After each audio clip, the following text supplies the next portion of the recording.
Hey guys, how's it going? There's a mic check. Put a one in the comments if you can hear my mic. It's a quick mic check. How is everybody doing out there tonight?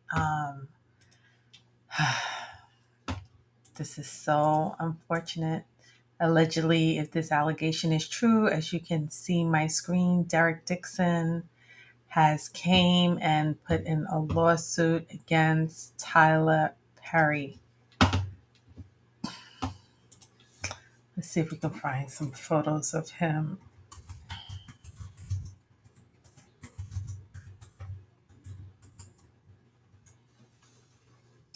You guys been keeping up with everything else? Not really. Eric Dixon, let's see. Any pictures of him? He's at the Oval, right? The Oval office. The Oval. Did you guys used to watch the Oval? I watched like season 1 and 2 and then I stopped. So I don't think he was a new character. I think he came in later. Let's see. Here's a picture of him on Instagram. Let me share my screen. Sorry guys, I'm sure I'll be back on camera by tomorrow. Okay, this is his Instagram. Derek Dixon from the Oval. Says verified. 7,000 followers. I guess he's a male model actor. He looks young. I don't know if this is his child. Let me see my baby. Okay, so he has a son. His son looks about 2, 3 years old. There's some more pictures of him. I don't see a wife or if he's married, he's a dog. So that's him. He doesn't have many photos on here, just 27. All right, so you guys know who Tyler Perry is. Here's the lawsuit. So this was filed on the 13th in Los Angeles, 5 days ago. 5 days ago. All right, guys, let's go. This is 46 pages. I'm going to do my best to get through this, right? Superior Court of California, County of Los Angeles. Derek Dixon, individual, is the plaintiff versus Tyler Perry, an individual, TPS Production Services, LLC, Limited Liability Company, Action, LLC, a limited liability company, does -150 inclusive. Doesn't say Tyler Perry Studios. TPS. Okay, TPS. I guess that's Tyler Perry Studios. Okay, sorry. Complaint. Harassment, work environment harassment, workplace gender violence, violation of the Bain Act, battery. Ooh. Assault, negligent retention. What is the Bain Act? Hold on, guys. Let me look that up. You know, when all else fails, I go to ChatGPT. Because I don't know. I need to know.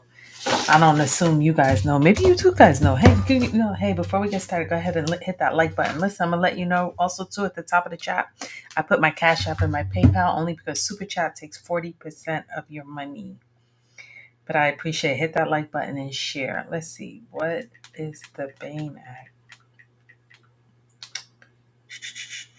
The Bain Act, known as the Tom Bain Civil Rights Act, is a California law that allows individuals to sue those who interfere with their constitutional or statutory rights through threats, intimidation, or coercion.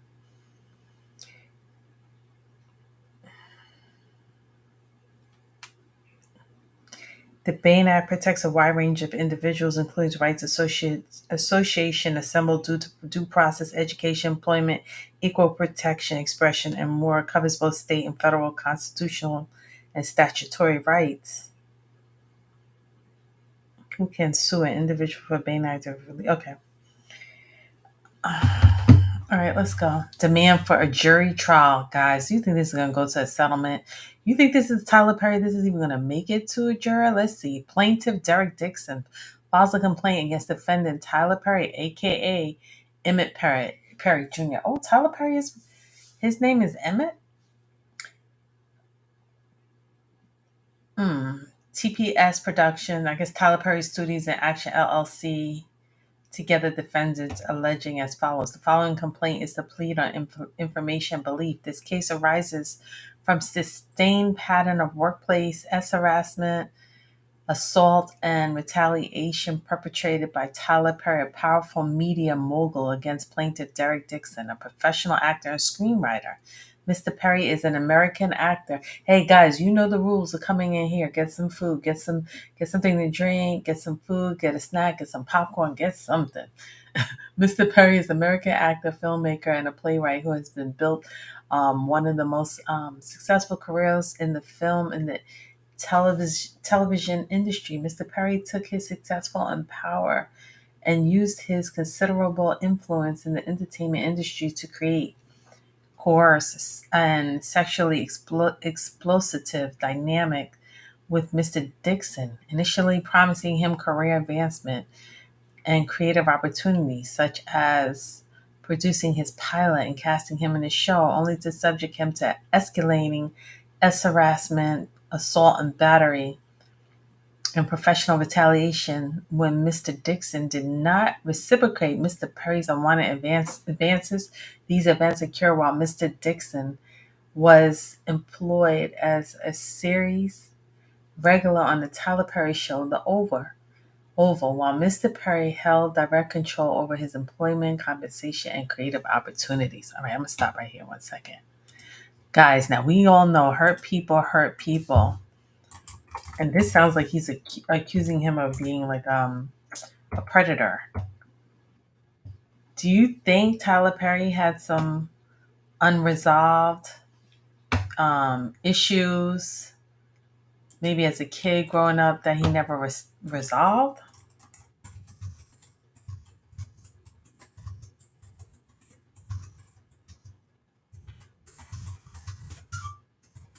Let's look it up real quick.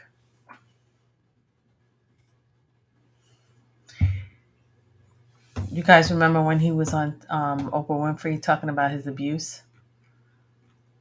Let's run that back. Let me share my screen. Mm-hmm. Share my screen, guys.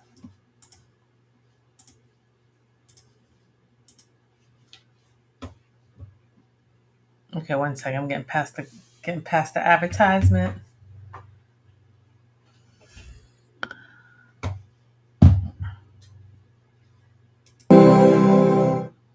You know, Tyler and I are friends and we talk a lot, but it wasn't until last night when I was talking with the producers about the story that I first heard that you had been beaten so badly that one time you blacked out for 3 days. It was around my father, he played all these mind games with me, and there was a door in my bedroom, and there were 6 panels in the door, and the top 2 panels were glass, and it was broken at the bottom, and then it's the hole is about this big, and he would stand there staring at me for hours, and I didn't know it. I would be reading a book or something or playing, and I would look up and I see these greenish gray eyes just staring at me. It was horrifying to me, and he played these mind games with me. This one in particular, he wanted me to change a tire, and I could not change the tire. And my mother comes out and she's trying to help me change this tire. And she calls my uncle to come and help. And he's standing on the wrench and he can't get the bolts loose. So I have to go in the house and tell him that I can't change the tire. My mother's standing there. She's like, she doesn't know what to do. So I go in and I tell him, and he went into a rage. And he comes back and he puts the thing there to change the tire, and he couldn't get the bolts off because they were rusted. Mm-hmm. And he looked up at me, and there was a smirk on my face. And all I remember is him tackling me. And I remember holding on to a chain link fence, and I'm holding so tight, my hands are bloody as he's hitting me. And I'm holding, wow, just trying to hold on for my life. And I feel myself trying to get to that place, trying to get to the park. In your mind? In my mind, I'm trying to get to the park so I can deal with this. And I can't. I couldn't get there. And I was so enraged about it. And I kept trying and trying. And when I finally I saw the grass coming in my mind, I see myself running from me. Wow. And I couldn't get the little boy. I couldn't get the little boy to come back to me. I couldn't get myself to come back to me. And I think I died that day. And I don't understand. It took me so long to understand what happened when I finally got there.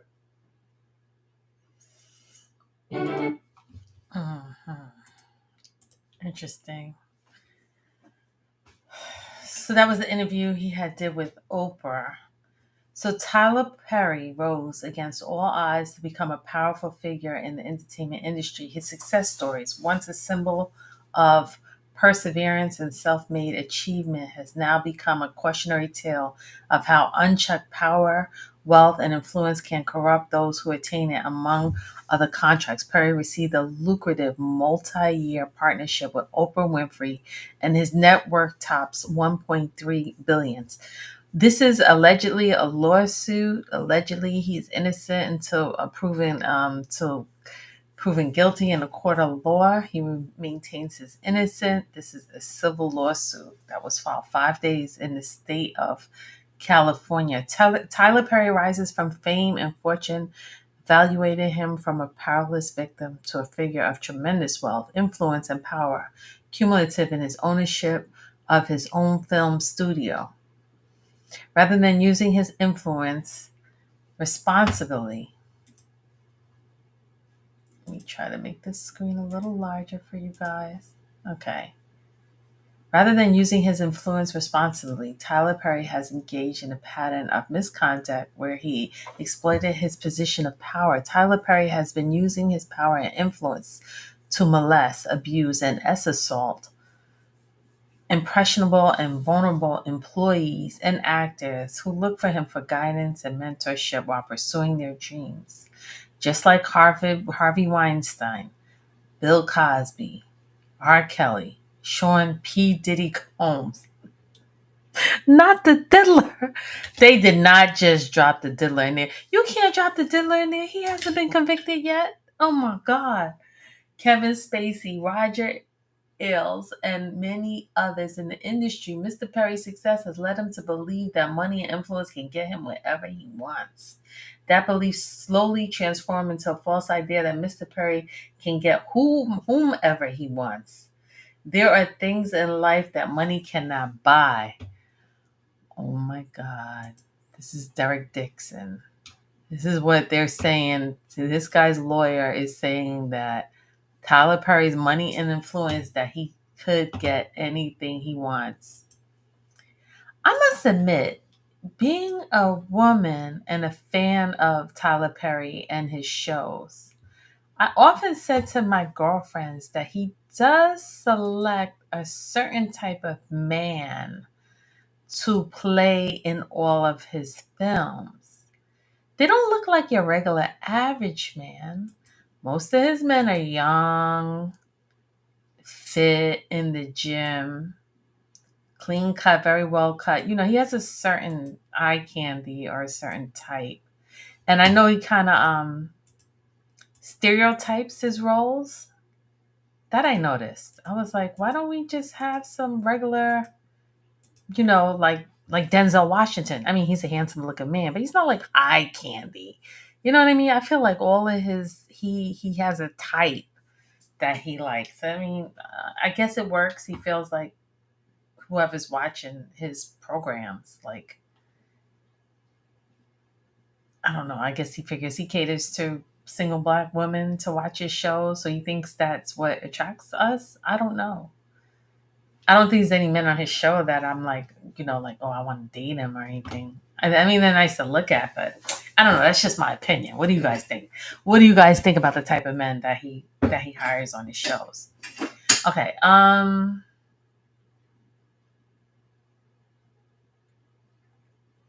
Mr. Perry sought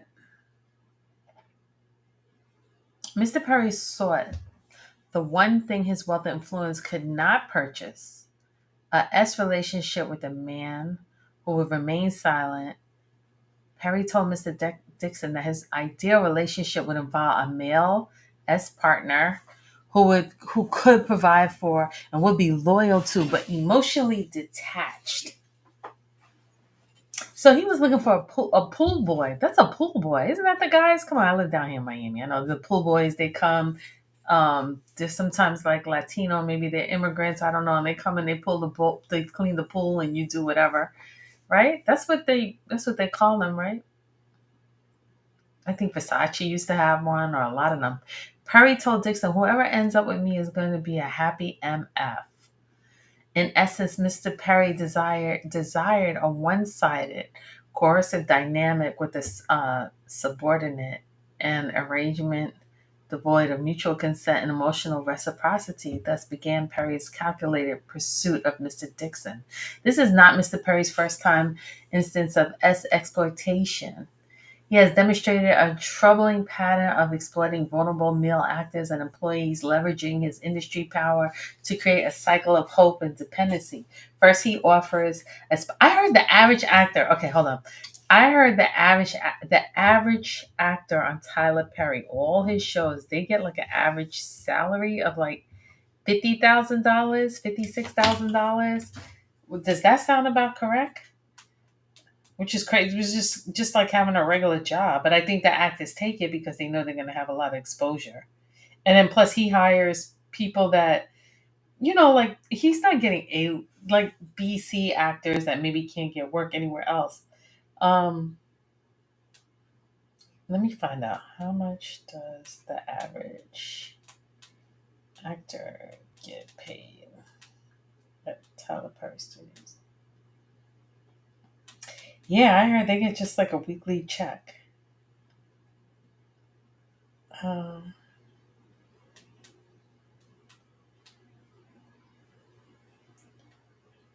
Yep, here we go. The average actor at the top. I was surprised when I listened to this, guys. This is according to AI. The average actor at Tyler Perry Studios can expect to earn a salary ranging from 38,000 to 98,000 per year. However, actors, particularly those in lead roles with more experience, may earn significantly more, 140,000 a week. Weekly pay, 140 per year. Weekly pay can range from 576 to 26, with the average being around $1,000. Yeah, the actors are not really making that much. I was surprised when Monique did Precious. She only got 50,000, and then she had got that Grammy, and that's when she was supposed to get the bag. Then she claimed Tyler and Oprah blocked her, and she never got the money. Usually when people do the Grammys or the Super Bowl, your money is supposed to triple.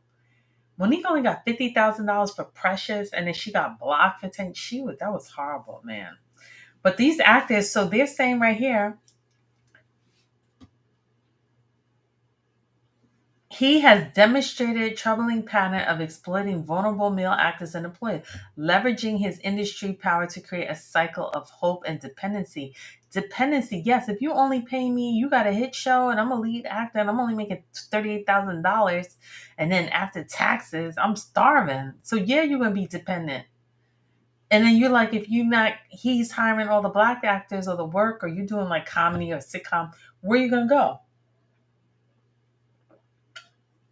First, he offers aspiring actors the prospect of career-defining opportunities, roles that promise visibility and advancement.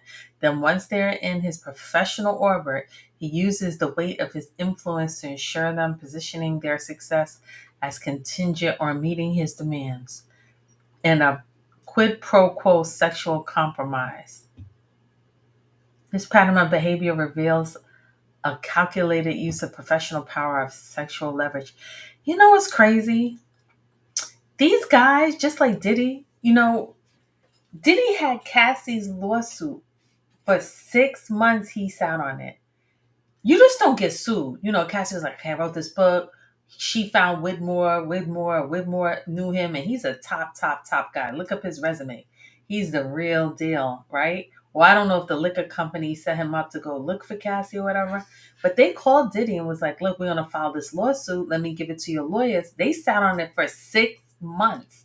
He had 6 months to give her 10 million, 5 million, 20 million, 30 million. You a billionaire on paper. Just to, she was like, I just wanted you to read my book. But then I guess he was like, I'm not giving you nothing because you're going to tell, if I got all my other bottom feeders, I got 10 on the bottom, you talk to them, they're all going to want a payout.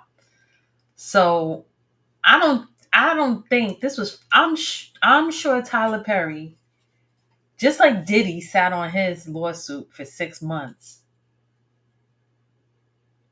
I'm curious to know how long Tyler Perry had this. And he was like, and this man is asking for $260 million. I wonder how he came up with that number. Like they asked Cassie on the stand, I want $30 million. Well, how'd you come up with that number? She said, this is drugs. I don't know. I'll just pull it out the air. I don't know. So she got her 30. She got 20 from Diddy from his insurance policy because he was the director of the company. She was an employee. So the insurance, even if he didn't want to settle, the insurance had to pay her. And then the hotel gave her 10 million. So she got her 30. This guy won 260 million. Okay, let's keep reading. This pattern of behavior reveals a calculated use of professional power of sexual leverage. There's reality, and then there's your perception of reality. You understand what I mean? Tyler Perry may just walk in the room, not trying to intimidate anyone, but you may feel intimidated because he's holding your career over your head. He has the power to block you in the industry, or maybe not kill you off a show. Using his influence, Mr. Perry provided vulnerable men with the acting positions, roles, shows, contracts, cars, and money. Once the object of his desire was hooked, Tyler Perry would then put them in fear of losing it all unless they engaged in Mr. Perry's perverted desire for sexual gratification. Mr. Perry would easily kill off a character in his show of an actor who failed to indulge in sexual fantasies. In one such exchange, Perry stated that he could fix things because of the actor's show he was filming should all be scared because we are all shot at the act. We don't know who lives, meaning that Tyler Perry was going to use this tool to gain compliance with desires.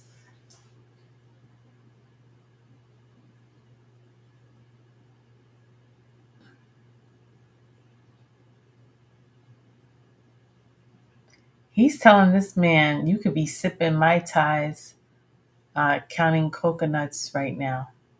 Counting coconuts? Think about the last episode that was shot. I don't know exactly. I'm scared they should be too. No, they're not. Oh my God. So this looks like some text messages where he's saying you could be, he writes the script where everyone gets shot.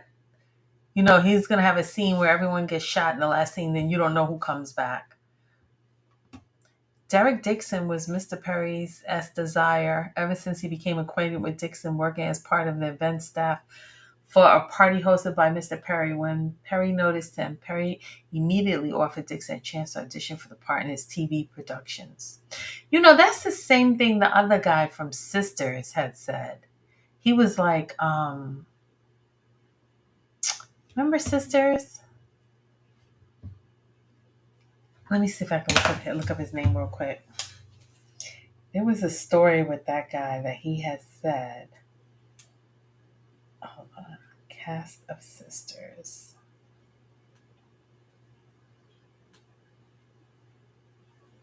You guys know who I'm talking about. He's biracial. What is his name? Tyler Perry's Sisters. There's so many shows called Sisters.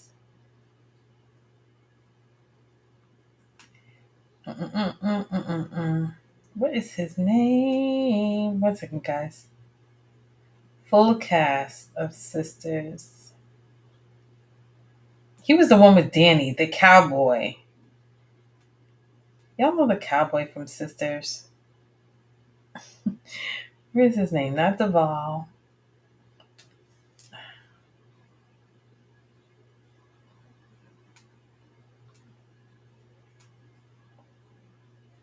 Listen, there's not too many white guys on that show, so I don't know why it's not coming up.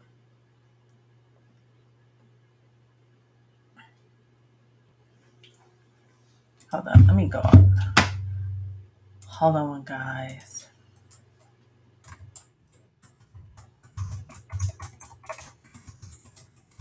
He actually kicked him off that show too. Trinity. Is that his name? Trinity is not just a celebrity. Okay, Trinity Whiteside. Did I say his name right? His father's black. Yeah, here he goes. Okay, let me show his. I couldn't think of his. I don't know his government name. All right, let me share this because he had a story about Tyler Perry. Allegedly, I think I heard it in an interview. Here he goes. Here's Trinity from Sister Sister. Here's his father's black. I think his mother's white. I think he's biracial. But he was on the set with Tyler Perry. And he was just driving. I think he was driving the golf course. He was just driving around, driving around. And Tyler Perry just walked up to him and was like, you look good. I think I'm going to put you on the set or come act. Like, he didn't audition. He didn't ask. He just looked at him and was like, you have this look or you have this fit. And, he gave him a shot. And then eventually he kicked him off as Sister Sister. And he was like, but he put him on Zatima. So he was like, I'll give you a chance to grow more with Zatima. And I don't really know. I don't know how Trinity, if he felt that that was a step down or a lateral move or was better. It depends on what the ratings, if the ratings do better on Sister Sister and you get kicked off as Sister Sister and you go to Zatima, then that's not really a step up. I mean, but it still worked. He didn't fire you.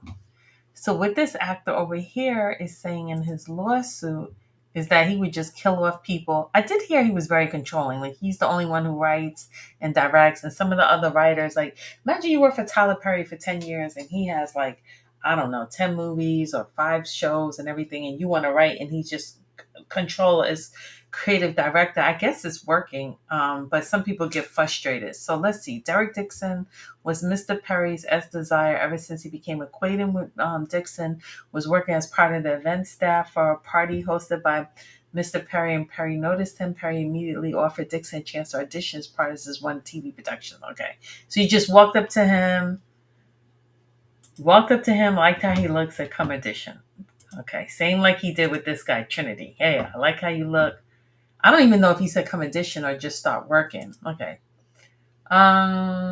Dixon agreed and was on set with Perry behind the camera for a few weeks in close quarters. During the time they were filming, Perry would send flirtatious text messages to Dixon. For example, in one message, Perry stated that he was jealous when he saw Dixon going to walk with another man named Brad. What?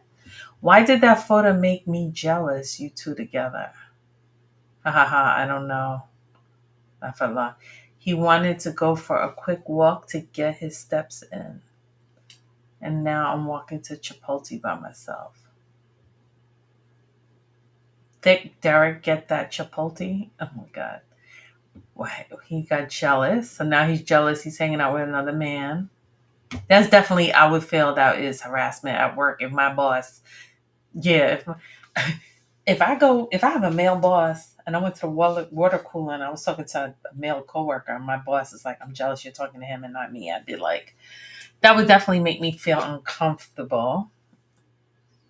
In another text, Perry stated to Dixon, what's going on to take for you to have guiltless S? Have y'all found that yet in therapy? You can have freedom from religious guilt and still believe in Christ. Plaintiff carefully navigated a friendly demeanor to prevent the loss of income and opportunity on one hand, and on another firm boundary against Perry's advances. Often when Mr. Perry started drinking, he would demand more attention from the plaintiff to get more aggressive with his flirting. What's it going to take for you to have guiltless therapy? Giving up my religious guilt, becoming a Buddhist. That's so cool. Where you came from. Unfortunately, Derek, I have friends who are in their 50s and 60s who are still dealing with that. And it's so sad. You can have the freedom from religious guilt and still believe in Christ. Oh boy. Is he trying to use religion to convert him to be with a man. On one occasion, allegedly, I'm just reading this lawsuit that was filed publicly in the state of Los Angeles 5 days ago. On one occasion, when Mr. Perry was drinking, he stated he became extremely annoyed when Mr. Dixon avoided him. Mr. Perry stated that of 600 people in his phone book, he only wanted to talk to Mr. Dixon.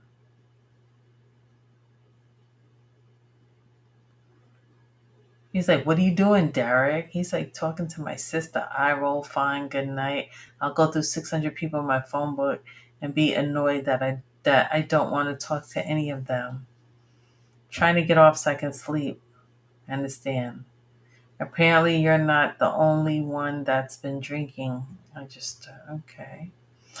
Dixon did not, what time of the hours?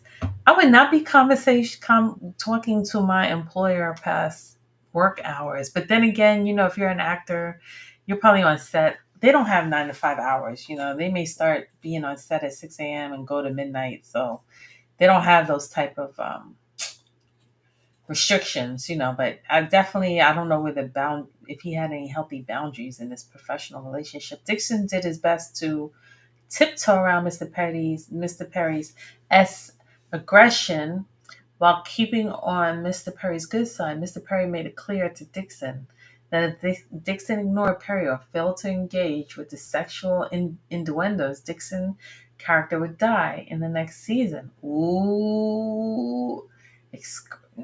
Here's the coercion. He threatened to kill off he threatened to unalive his character on the show if he failed to engage in his innuendos. Excuse me. Indeed, Dixon's character, Dale, was shot 4 times in the chest at the end of the first season. The Oval. And Perry always held this over Mr. Dixon's head, implying Dale would survive if Dixon kept Perry happy. This doesn't sound good, guys. Once Perry recognized the extent of the control he had over Mr. Dixon, he escalated this behavior on multiple occasions. Mr. Perry assaulted Mr. Dixon, including one instance where he purposely pulled Mr. Dixon's clothing, groped his buttocks, and attempted to force himself on Dixon. Mr. Dixon told drunken Perry no and attempted to remove Mr. Perry's hands, but Mr. Perry held tightly on to Dixon's wrist. Dixon was only able to escape after de-escalating the situation by abruptly changing the subject. Guys, I'm only on page 6. This is 46 pages. I don't know how we're going to get through this. The day after the assault, Mr. Perry called and texted Mr. Dixon relentlessly, saying, "You tried you. Call me. I really need to talk to you. Please call me as soon as you can." Finally, when Mr. Dixon answered Tyler Perry's call, Mr. Perry refusively apologized for the assault while blaming it on other things. Perry continued, he didn't know why he would do that, but he was self-sabotaging. On the very same call, he would apologize for assault against Dixon. Perry told Dixon, "And don't worry, we're going to do your show," referring to the pilot that Perry knew Mr. Dixon had desperately wanted to produce. Shortly thereafter, Mr. Dixon got a call from Perry's lawyer saying that Christmas had come early and that Dixon was getting a substantial raise and the show was greenlit. Perry's attorney explicitly warned Dixon not to tell any of the other actors on the show about Dixon's raise because no other actors were getting the raise. Woo! Guys, he did the naughty. He knew he was wrong, got lawyered up and upped his pay to keep his mouth shut and said, don't pay anybody else. Don't tell anyone else. Perry kept telling Dixon that he was sorry that the harassment would not happen again. However, the harassment assaults continued. Mr. Perry would also try to deflect the blame for the sexual assault by saying that Dixon didn't have a strong enough no. Perry told Dixon that you have to be able to say no to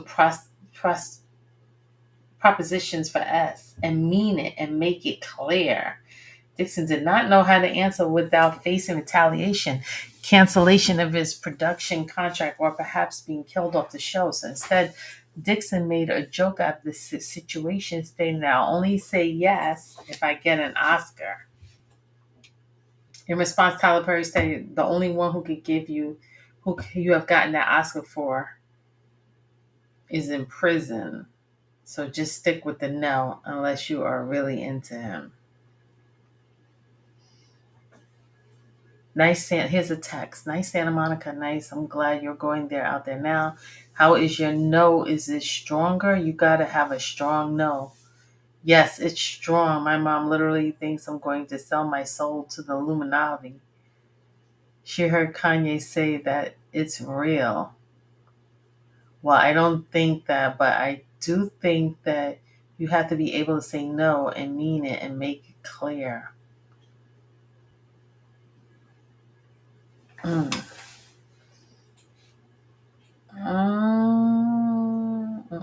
Perry reveals through these text messages that the no he was referring to Dixon's no to S in exchange for promotion in the industry, classically known as quid pro quo, as harassment.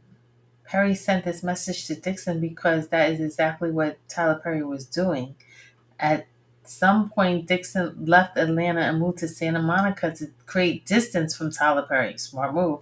However, even at long distances, Mr. Perry continued to harass Mr. Dixon parties.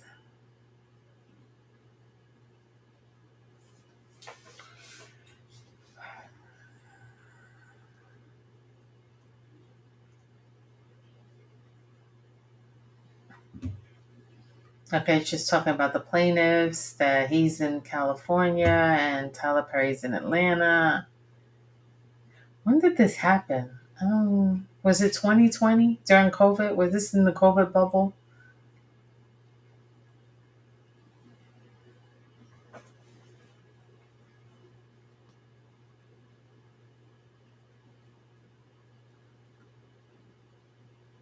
Hold on, I'm just reading something. For more information, the defendant.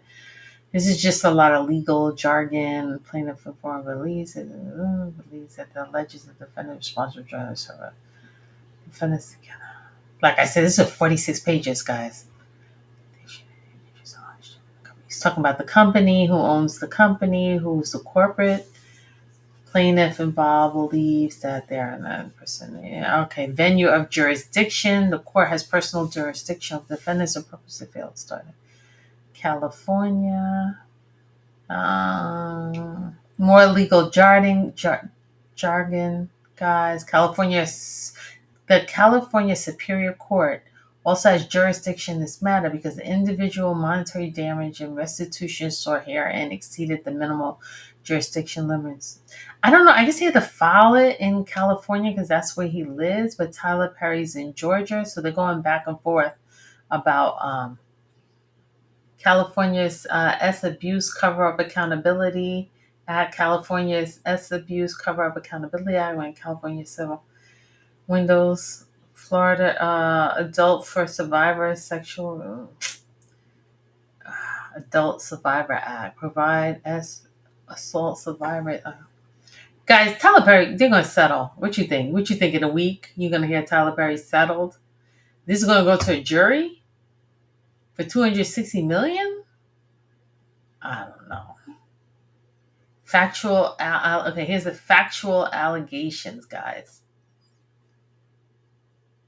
In or around September 2019, the plaintiff worked for an event company called Legendary Events in Atlanta and was hired to organize defendant's Tyler Perry's studio opening party.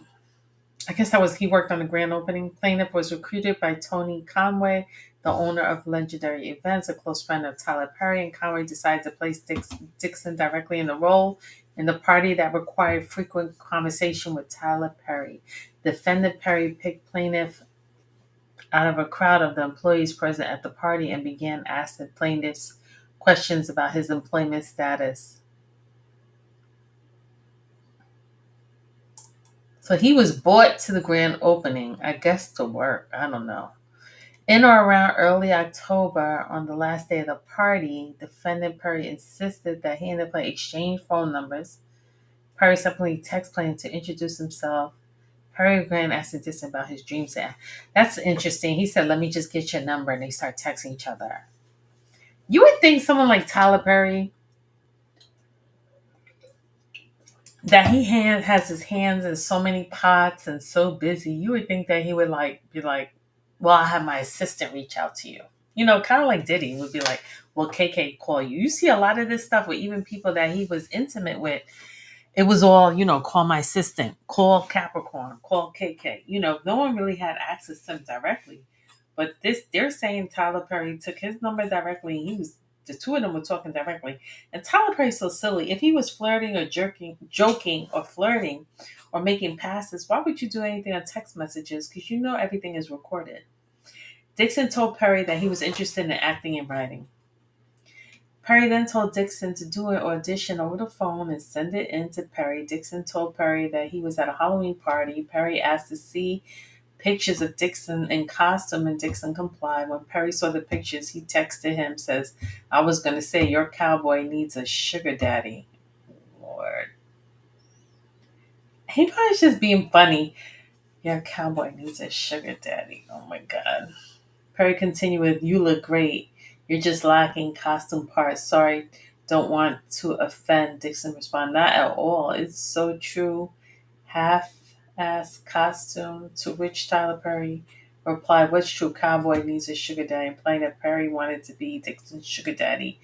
Dixon quickly shut down those comments by reiterating what he said earlier, that the truth was that he was lacking costume parts. Shortly thereafter, Dixon's boss at Legendary Events called Dixon and told him that Tyler was having another event in Los Angeles and specifically wanted Mr. Dixon to fly from Atlanta to Los Angeles to work on the event. Excited for the opportunity to fly to Los Angeles, Dixon was flattered to jump on the opportunity to meet. So he had to fly this guy. What was he doing working at an event? Was he serving alcohol? He was working on an event, but doing what? Shortly after doing the event on November 3rd, 2019, defendant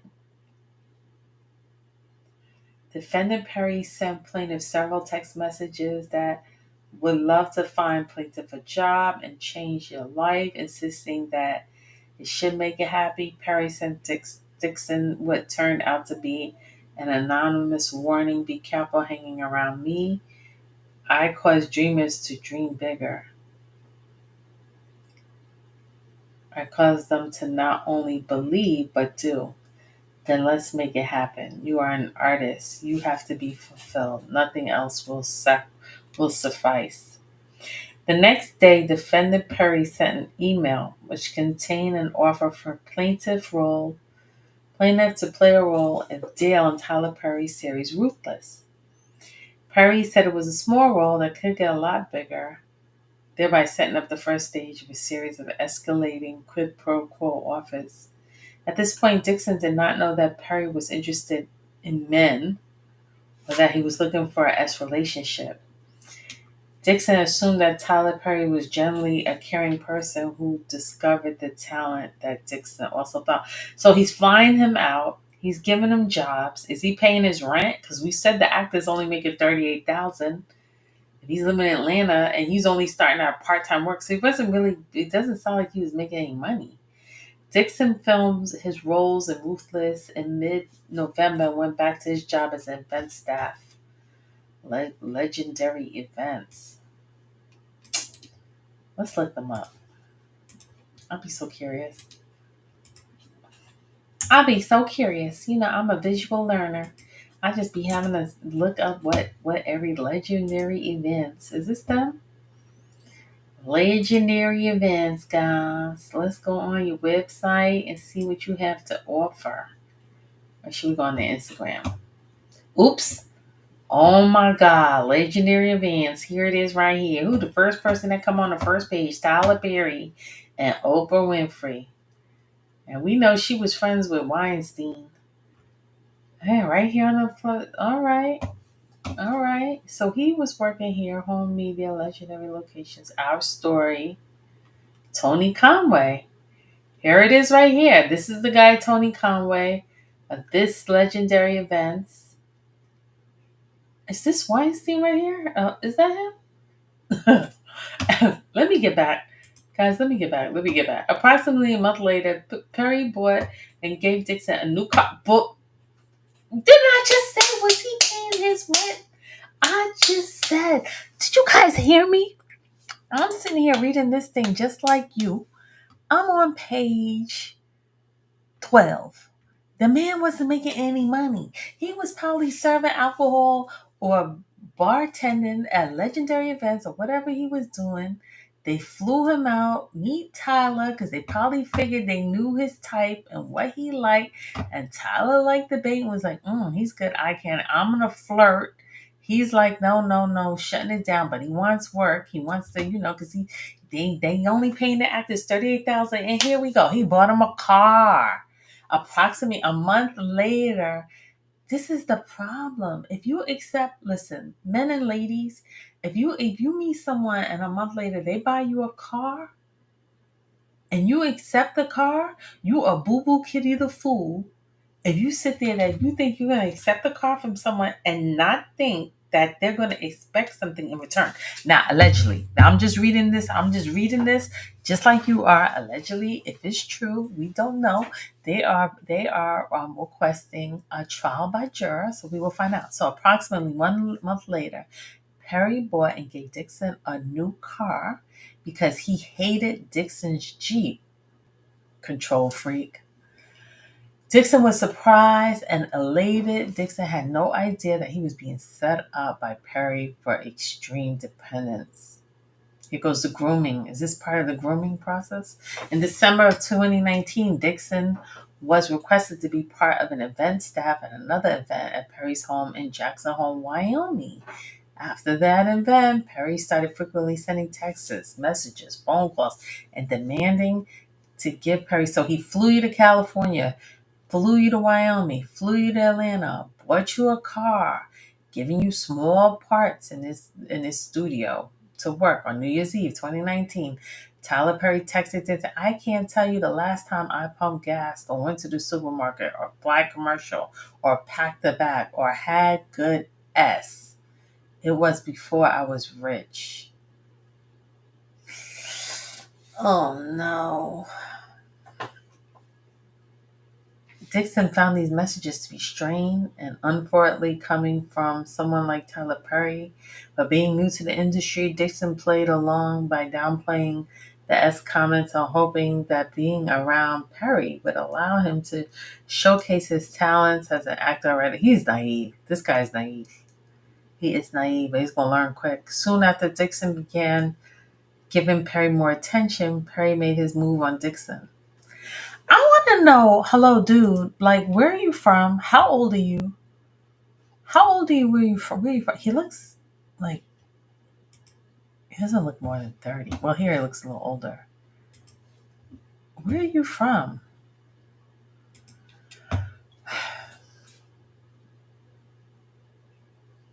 Soon after Dixon began giving Perry more attention, Perry made his move on Dixon as of January 2020. This is COVID. They in the COVID bubble.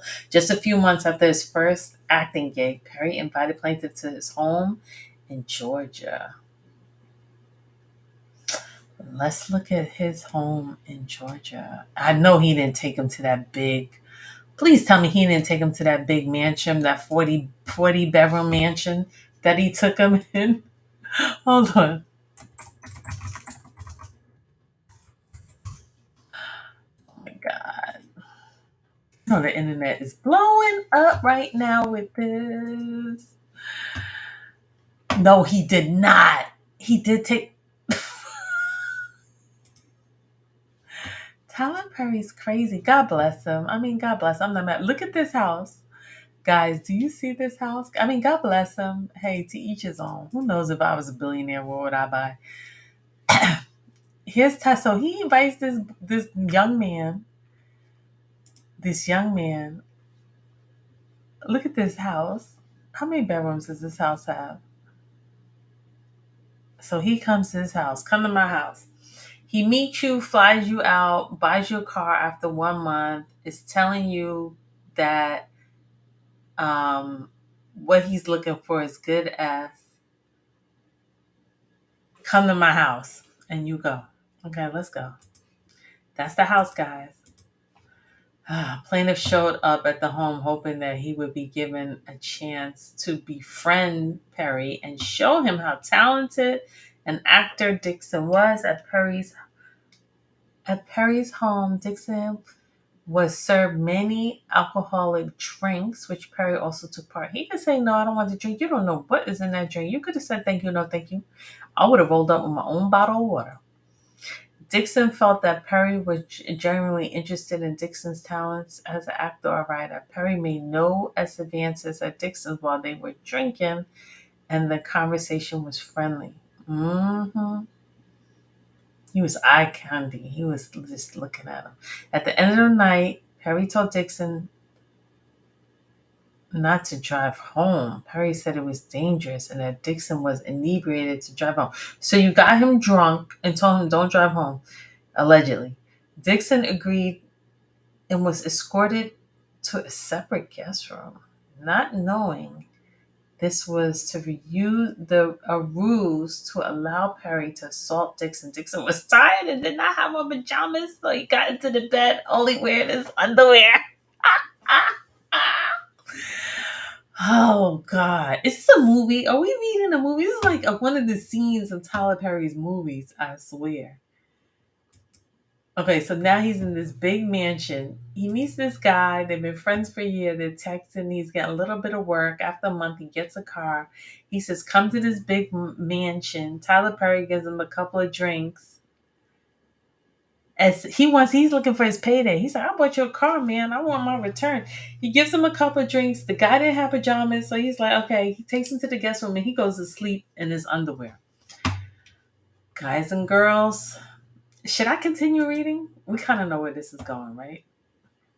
Before he knew what was happening, Dixon felt someone slip into the bed behind him. It's not funny. I don't mean to laugh. I'm sorry.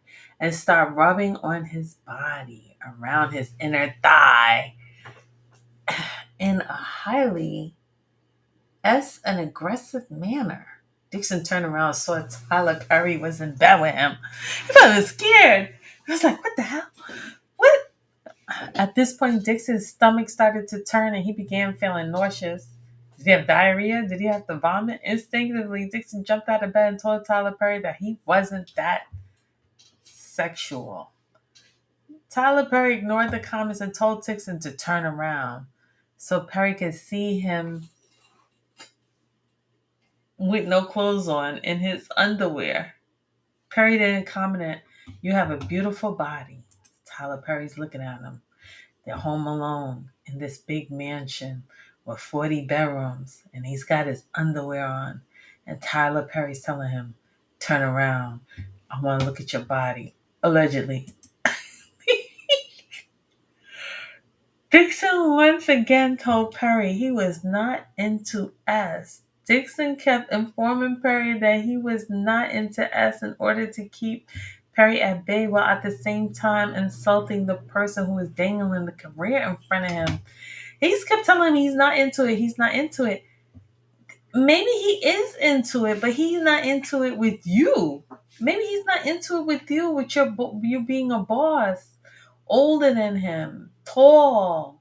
Maybe because you wear dresses, or maybe because you're black, you're a different race, different religion. Who knows? You're just not his blood type. No matter how much money, not everybody's soul can be bought. Not everybody is like, "Oh, you're rich, I'm impressed, and I want this money." He was trying to prove himself, and he thought you were the gateway. Not everybody's going to bow down, bend over. I'm sorry. Not everybody's going to be diddified.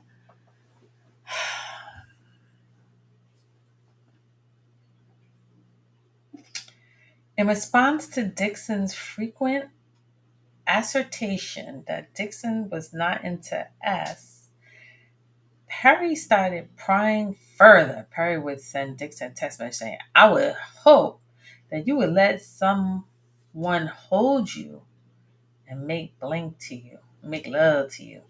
You need someone to hold you, make love to you. I want to make love to you."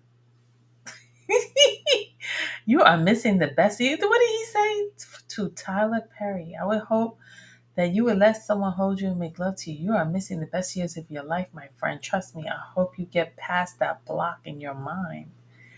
Well, it's not this person, but yes, I want to. I'm working on it. Therapy is helping. Well, it's not the. Trust me, I hope you get past the block in your mind, Sue. Perry was implying that Dixon would hopefully get past the block in his mind, would let Tyler Perry make love to him. So is the man asexual? Is that what he's saying? I'm asexual? But again, you're his boss providing a job. Why are you so concerned if he's asexual, heterosexual, bisexual, fluid, whatever?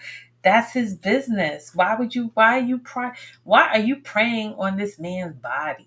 You just like this man's body. You're like, ooh, he's young, he's clean, he's just my type.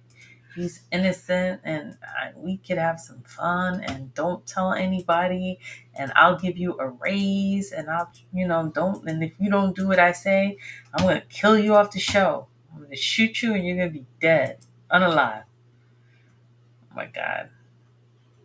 After that assault in January, Dixon felt betrayed. Perry continued to call or text Dixon every day, asking to talk to him more. Dixon ignored Perry, which led Perry to text Derek, why didn't you text me more? The more Dixon ignored Perry, the more aggressive Perry became, until finally Perry offered Dixon part in his show called The Oval. He liked the challenge. There's probably a lot of women throwing themselves at Tyler Perry. There's probably a lot of men throwing themselves at Tyler Perry. And he liked the challenge because that guy wasn't interested. He probably was conservative or quiet or shy, just minding his little business. And Tyler started behaving like a predator. Kind of like what he cried about on Oprah Winfrey, is saying that he was abused as a child, and I don't know, hurt people. I guess he got therapy or healed, or maybe he can't help himself. Maybe he's bored. I don't know. I do not know the man. Dixon was intrigued and was hoping that this would be the big break, that he was looking for a chance for him to display his acting talent. On February 11, 2020, Perry told Dixon to quit his job at Legendary Events and come work exclusively for Perry. Perry was not able to control Dixon as long as Dixon had a secondary income and was providing. Now, why would you leave your job? Now, see, here's the buffoonery right here. This is where I would stop if I was his lawyer. You want to go to the jury? I'm going to be like, why? Stop your buffoonery. This man chased you for a year. He bought you a car. He told you in his home. He got you drunk and told you he wanted to make love to you. Why would you now go quit your job to go work for him full time? That's the buffoonery right there. Come on. I'm not having this. Once Dixon quit his job due to his role on the Oval, Perry started getting more and more personal with Dixon, knowing that Dixon was now under his control. Perry would often say things like, I give and give and give, and no one ever does anything for me in return. No one ever gives me what I want or what I need, applying that Dixon was not giving him S. Perry started asking Dixon about Dixon's sexual preferences and what role Dixon took on when engaging in S acts, whether he was top, bottom, or which S terms mean, whether Dixon preferred to give or receive. Oh no. Oh no. Oh Lord. Lordy, lordy, Lord. This is bad. Tyler Perry is asking his employee, allegedly, this man right here allegedly claims that Mr. Perry asked him if he likes to go back door. Guys, we are down in the rabbit hole. We just jumped down in the rabbit hole. We slid down, we are muddy in the rabbit hole. Tyler, why couldn't you wait? Why couldn't you wait till after the Diddy case was over? We can't do Diddy and Tyler back to back. Like, it's just too much. It's too much. Perry further indicated that Dixon had S with what? Perry further indicated to Dixon that he had S with men before and that he was on top. Oh, Jesus. Perry further told Dixon that when you have, okay, I'm not gonna, I can't read that because I have to stay within the YouTube community guidelines. But basically, he's just saying that, hey guys, let's use our imagination. Let's be colorful and we'll use our imagination right now. Tyler Perry say he liked to be on top, and he likes to, get the G spot going from the back door, and that's all I'm going to say about that. Perry further told the plaintiff that when he wanted a man who was in a relationship with another individual, but with whom he could be emotionally involved or engaged in S acts with, like a friends with benefits relationship, because Perry did not have the time to deal with the emotional aspects on relationship on the physical. He wanted a friend with benefits. What happened to his son's mother? What happened to her? Despite these comments, Dixon knew. I think Tyler Perry's lonely. He sounds very lonely. And I think a lot of these, Marvin Gaye was lonely. Believe it or not, if you ever watched Marvin Gaye's documentary, he was like broke, on drugs, alone, living in a trailer park home in Hawaii. It was like the saddest thing. And he was like really lonely. And, a lot of these people live like in a bubble. He's a worker. I think Tyler Perry's definitely a workaholic. And I guess he's looking back at his life and like,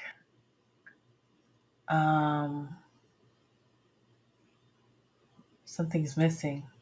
He definitely does the good work. Listen, I'm not gonna lie. There's a lot of people out there with money that don't do nothing for nobody, like the diddler. But Tyler Perry has definitely been consistent with doing the good work and moving the needle forward.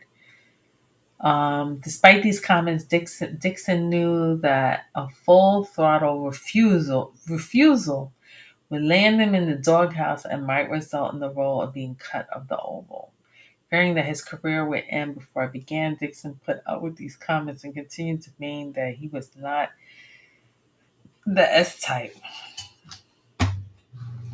On or around March 2020, Dixon received the script for The Oval. He was written as a season regular.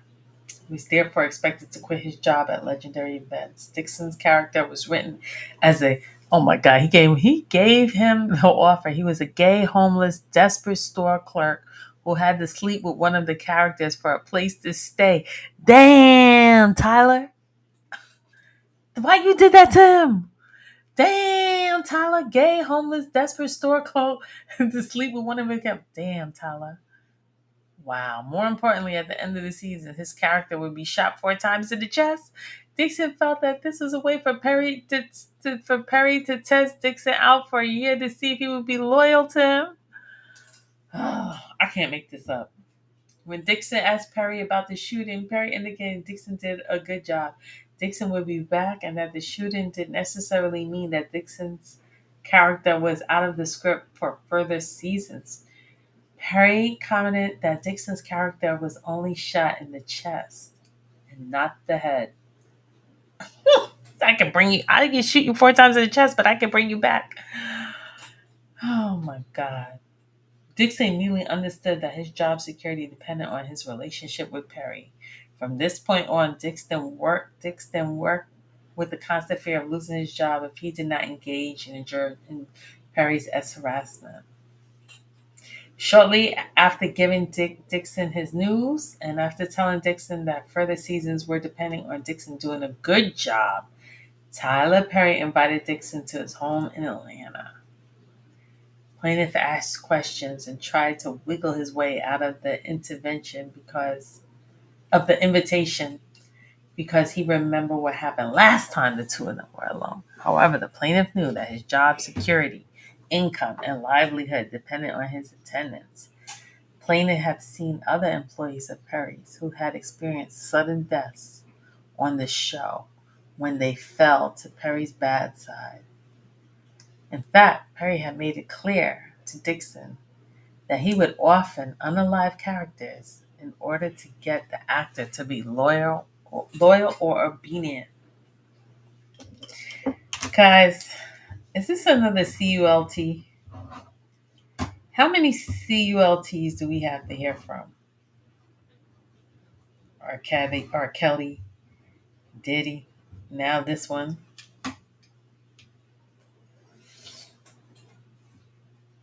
When Dixon arrived at the house, Tyler Perry gave Dixon a warm welcome and was very friendly. Soon after, Tyler Perry started asking Dixon a slew of S-charged questions, even asking Dixon if he liked it rough and bad. Perry then physically reached out and violently grabbed Dixon by his throat, attempting to physically choke Dixon and remarked, "Wow, look how excited you just got. You do like that." Oh, Jesus, what? Dixon was horrified, shocked, and in panic. Dixon never thought that Tyler Perry would ever get so violent and would place his hands on Dixon's throat in a S aggressive manner. Dixon did not enjoy or consent of any of this conduct. Dixon was in shock and took steps to immediately de-escalate the situation. Due to the onset of the COVID-19 pandemic in March 2020, filming of The Oval was postponed indefinitely.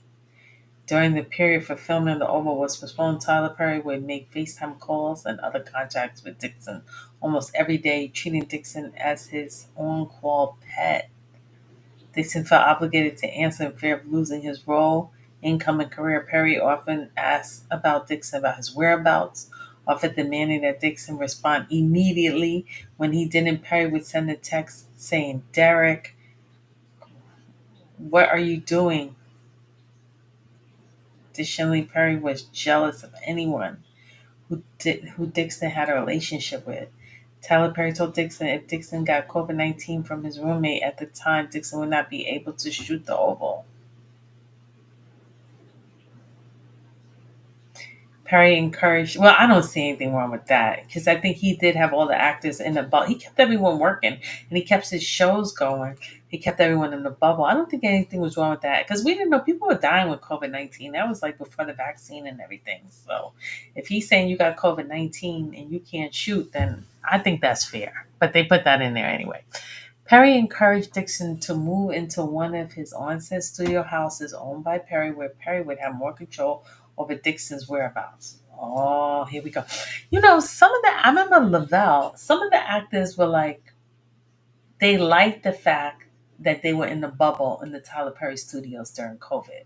Because it was either stay home and not work for a year or two and be bored and you got a hit show, or stay in the bubble and keep making the money. So I think tell he did. I think some of the actors, they were like, yeah, stay in the bubble and keep working. Thereafter, Perry would text plaintiff about other actors on the show. Ruthless. Perry told Dixon, oh God, what page are we on now? God, I'm only on page 16 out of 46. How am I gonna get through this? Should I speed read?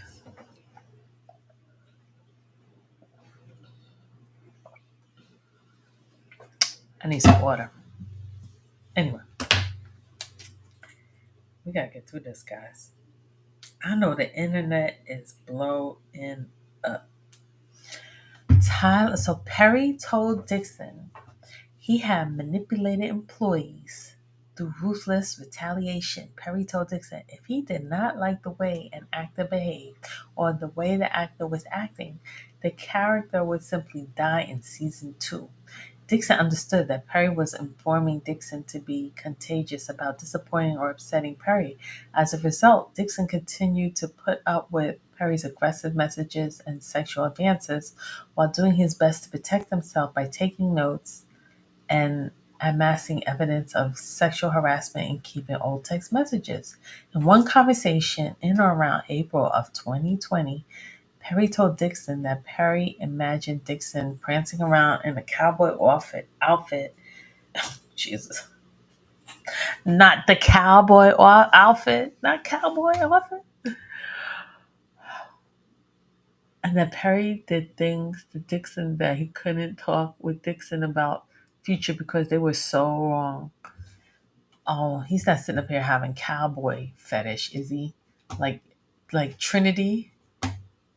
Hold on, hold on, hold on.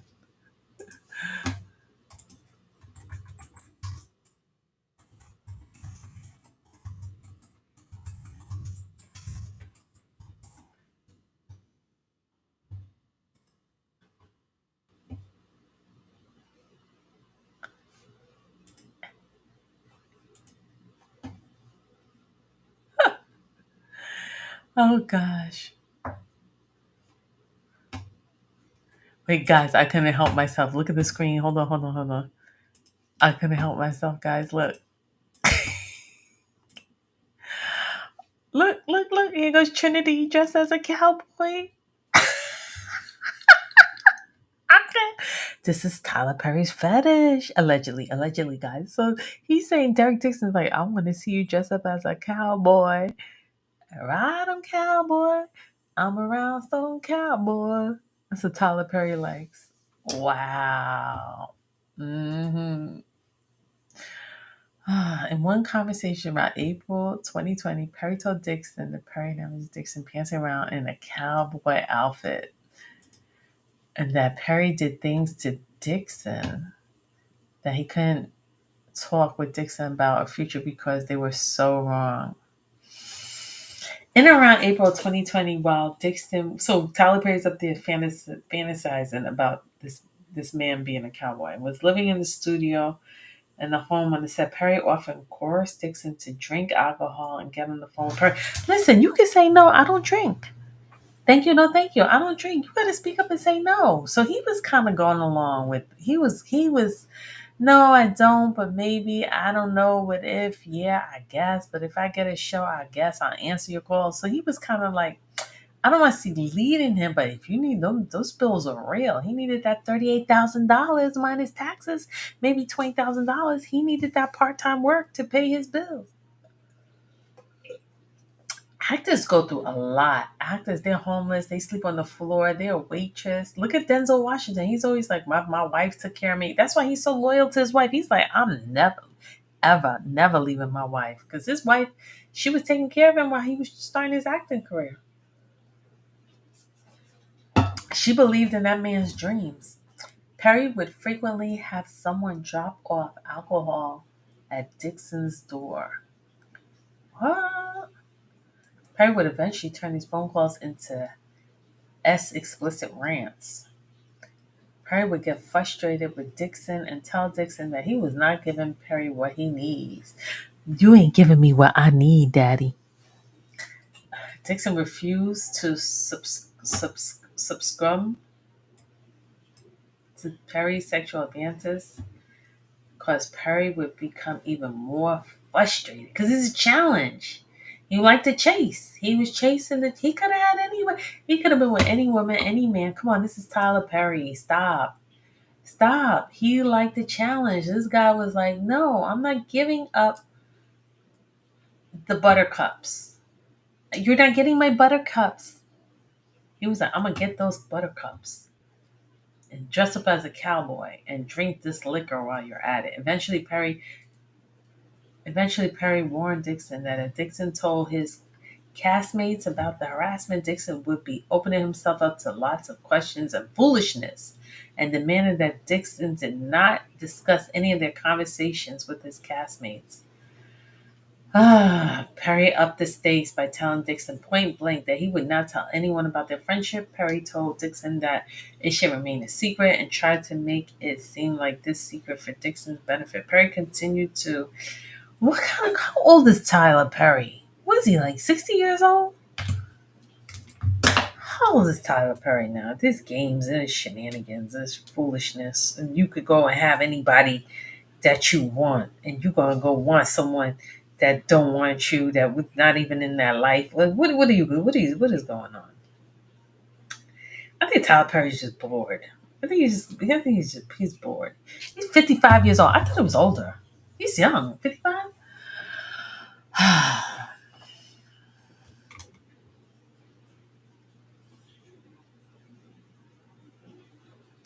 You earn the spot like anyone else. Don't give any people the opportunity to play you small. They will. I can't teach you. So Tyler Perry, he texts us. You know what's so funny? This is interesting. If you could see my screen and you look at this text message, they always say, like, I was always tell, like, as a woman, when you text a man, they're like, mirror the man. Like, if the man says good morning, you say good morning. Like, you mirror, let him take the lead, you mirror him. But what we tend to do, this is what women do. And girlfriends, I know if you hear me, like, when me and my sister, like, I'll send 20 texts and then she'll hit me back with 10 texts and then I'll do a 5 text. Men cannot do that. Men cannot multitask. But I'm looking at Tyler Perry. Tyler Perry just put 1, 2, 3, 4. He hit 4 texts like a woman, like a female. Look, text number 1, listen to me. If you let the cast know that you and I have a friendship, then you're going to be opening up yourself to a lot of questions and foolishness. You want them to know that you are there because of your talent and not because we have a friendship. Because Tony got me to give you a job. Oh, Tony got me to give you a job. So he's holding that over his head. That sounds like Diddy when he said to Jane, you better be on your job. I'll be on my job. You better be on your job. Don't think I'm going to be giving you $10,000 a month and you're not going to perform. That's never, ever going to happen over here. So then Tyler Perry, that's text number 1. Text number 2, back to back. You earn the spot just like everyone else. Don't give people an opportunity to play you small. They will. Text number 3, back to back. I can't tell you everything. Unfortunately, there are some type of things you'll have to learn yourself. Text number 4, because when you go back to work, I'm not going to know you. I don't have any friends that work for me, my friend. Professionalism is key. So now Dixon responds, you're totally right. I hope you got it, my friend. That makes total sense. Just watch the behavior of everyone around me on the set. Yeah, I will. Don't want to give anyone that opportunity. But Tyler Perry upped the stakes by telling Dixon point blank that he was not to tell anyone about their friendship. Perry told Dixon that it should remain a secret and tried to make it all seem like this secret for Dixon. I wonder how many other people on the set he had that was a secret, didn't know. That's what Jane said. Jane was like, oh my God, when she read Cassie's lawsuit, she said she fainted because she couldn't believe everything that she had read, that was her and what she was going through. So how many other Dixons are out there that now they're going to read this? Like, because he's like, don't tell anyone. Don't tell the cast. I'm going to give you a raise, but don't tell the other cast members. How many other cast members do you think he gave a raise and said, don't tell anyone else?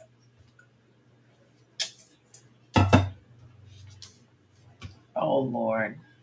Perry continued to harass Dixon on June 27, 2020. Defendant Perry texted Dixon that all he wanted for his birthday was biscuits and BJ's.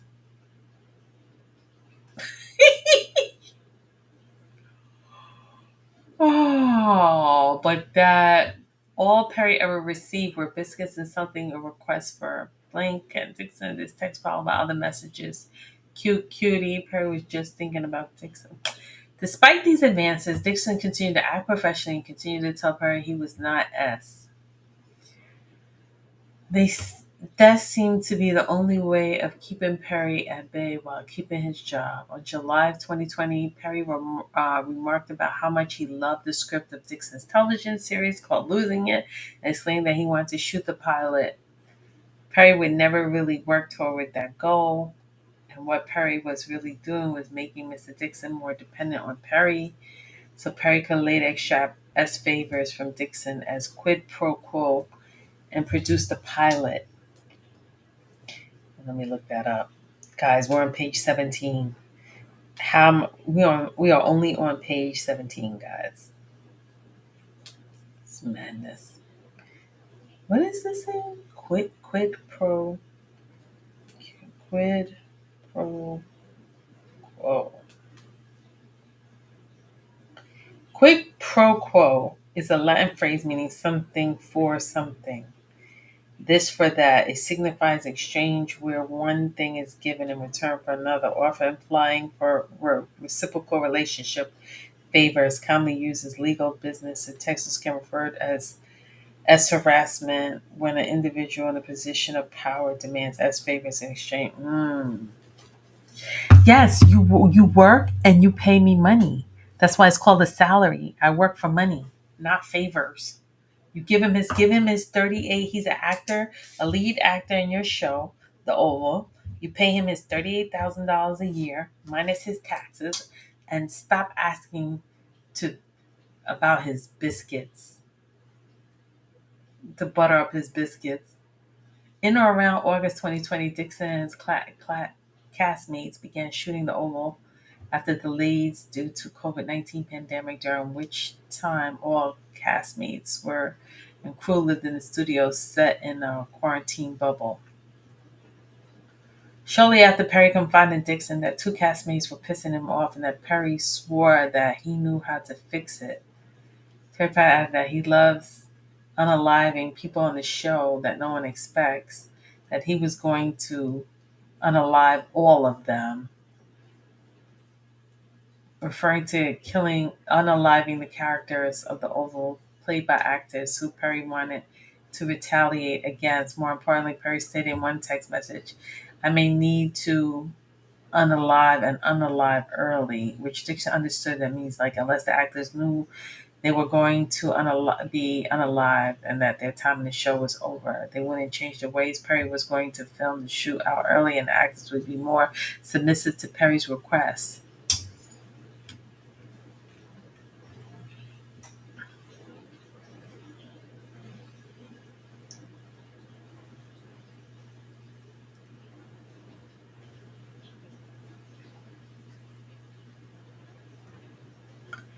Perry intentionally made these comments to instill fear into Mr. Dixon. Mr. Dixon now knew that he too would lose his job if Dixon did not play ball with Perry's harassment. This is what Perry had been setting up. Dixon was now fully reliant on Perry for his income, hope, and future aspirations. Perry made it clear that Dixon was not to disclose the relationship to anyone else, and Dixon was aware that Tyler Perry would unalive him off the show for good, thereby ending his career. If Dixon got on Perry's bad side, top it all off. Dixon already knew that his career character was unalived 4 times at the end of the season, but the shots might not be fatal. Yeah, I've seen Tyler Perry do that a lot. The end of the show and someone got, I think on Zatima, I think didn't Fatima, she got shot and we was like, oh no, oh my God, we thought she was dead and she came back alive. He does that a lot. In July of 2020, Perry read a script, Dixon's pilot, and told Dixon that he loved the show so much that he wanted to shoot for the pilot. Dixon did not know Perry never intended on shooting the show. Perry knew that he could use the motivation of the shooting Mr. Dixon's show to get Dixon to begin resisting for many months, which gave Perry this gratification Perry so craved. Once on stage set, Perry knew he could get away with harassment. During the filming of The Oval 2020, Perry engaged in severe and persuasive triage of what is this? Triage of sexual of S commentary included but not limited to that Dixon liked to be what? Choked? Why would you twist your hips when you walk? How can I get a day of Dixon? When will you be thick again? I love how you feel right now. I don't like being horny. I feel sorry for the person who flirts with me. I've been trying to put energy somewhere else, but everything is S on this stuff. That snake across the table made me think of a photo of Nicki Minaj from the music video, her song Anaconda, which she refers to intercourse with male genitalia symbolizing a snake. I would gladly choke you right now. What? I suggest that Dixon get braces behind his teeth. You don't want to get BJs like that. That's when you were thick, Derek, fun Derek, drunk Derek, before COVID Derek. I miss him. Thick Derek would be sick without his pants. What? Perry also photographed Dixon's buttocks while on the set and sending pictures. And then 2 text messages many show Perry of jealousy and Dixon with other men. Why did that photo make me jealous of you two together? I don't know. That's just Brad. I just want to go home. All right, I get them. As a serious comes on one of them. Could complain. Dixon was caught in a bind. He could not complain to anyone in HR. He had nowhere to turn for relief from harassment, and he knew that if he, I feel like HR is usually on the side of management. HR is never really on the side of the employee. They're always trying to protect the company.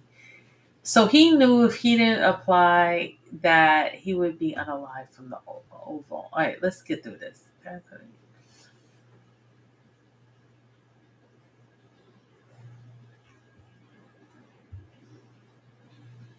So he has a lot of text messages here.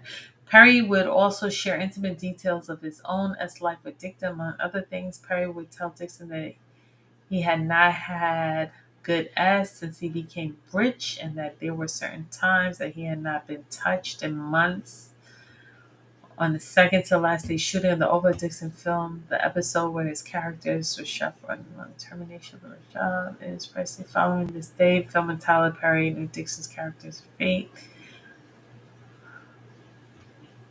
It was there on the very same day that Perry dialed up the harassment to the new level. Tyler Perry asked Derek Dixon point blank, "Are you attracted to me?"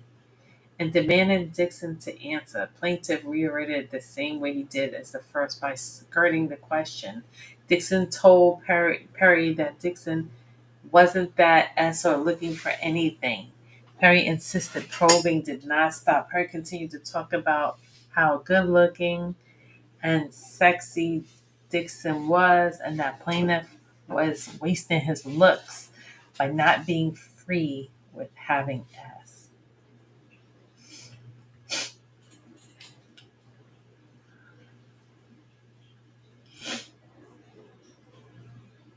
After enduring the harassment, doing his best to dodge the situation, Mr. Dixon got up to exchange goodbyes. As Dixon was leaving Tyler Perry's trailer, Perry got up and pinned Dixon against the wall. Perry began aggressively groping Dixon's buttocks. He was grabbing the butt cheeks. Tyler Perry began reaching down towards Dixon's biscuits and groped his butt. Dixon stood frozen in horror and could not reciprocate or fight back. All Dixon could do was let his body go cold and limp, seeing that Dixon had no desire in Perry. Perry told Dixon he was drunk and asked Dixon to leave the trailer. As soon as he left the trailer, Perry's violent assault, Dixon became seamlessly nervously and extremely anxious about his job, career, and livelihood. Dixon felt trapped within the confines of the studio quarantine bubble. There was still another shoot day. Dixon called his friend Jason Bryan on the phone, told him everything that happened, was unaware of any human resources representative who could report the assault. Plaintiff had no one to turn around, nowhere to go to save him from Perry's aggressive sexual harassment exploitation the next day. Perry acted like nothing happened. In time, he did not even offer Mr. Dixon an apology. "Are you awake? Stop ignoring me. Are you awake there? Wake up. You're not sleeping. Give me attention."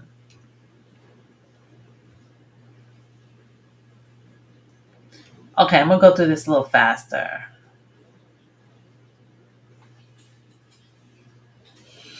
Perry insisted Dixon needed to be with someone rich because Dixon liked nice things. Perry told Dixon that he was watching all the cast as they laid out in the sun tanning all. Perry continued raving about seeing Dixon greased up like that was driving him crazy. Tyler Perry said he wouldn't burnt the whole island down for one another actors and anyone from the group had touched Dixon that night. At that point, he once aggressively seized Dixon and groped his butt, so he grabbed his butt again. Dixon once again did not reciprocate and froze up. Perry got the message and told Dixon to go to bed. Dixon was terrified, could barely sleep. Nice picture. Yeah, the water does look calm. Nice picture. Great, amazing, awesome picture. You don't see that stud in that nice picture? Yes, that's a stud. And he put asshole. hmm From that moment on, Perry became extremely frustrated and possessive. Perry wanted desperately for Dixon to be attracted to him, but Dixon was not. In one exchange, Perry sent pictures of himself from the Bahamas to Dixon. Dixon responded, "The water looks nice." Perry got upset, and Dixon did not see the stud in the picture, instead focused on the water.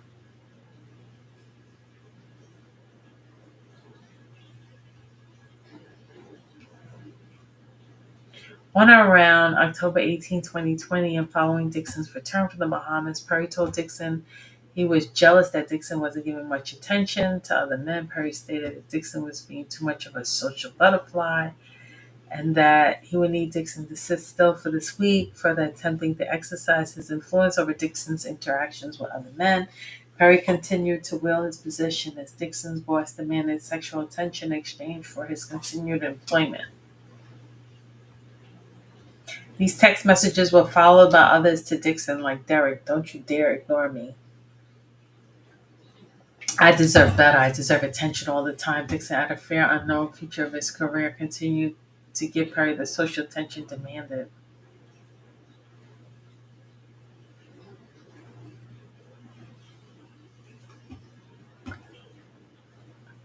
He sounds very lonely. Tell Perry sounds very, very lonely. On several occasions, Perry would text Dixon while drunk. In one exchange, Perry told him, "What do you? I cook. I'm so drunk."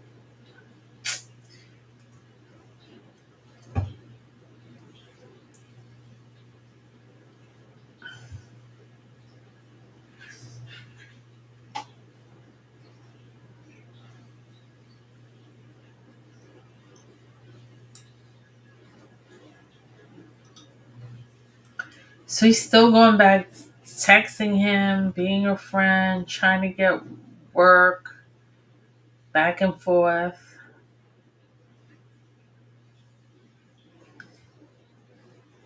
Okay.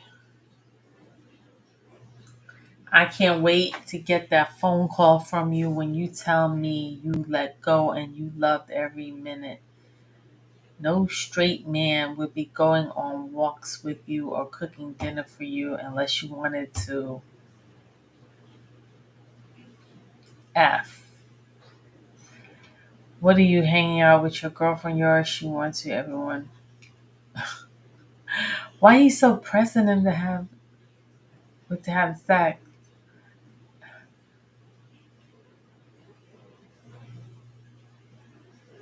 So the pressure is going high. Now it's 20.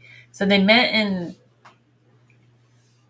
2019, 2020 COVID bubble. Now it's 2021. He's on the pilot. He keeps pressuring him, flirting with him. He's afraid he's going to lose his job.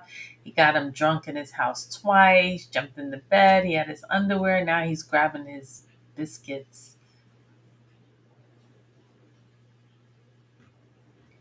What?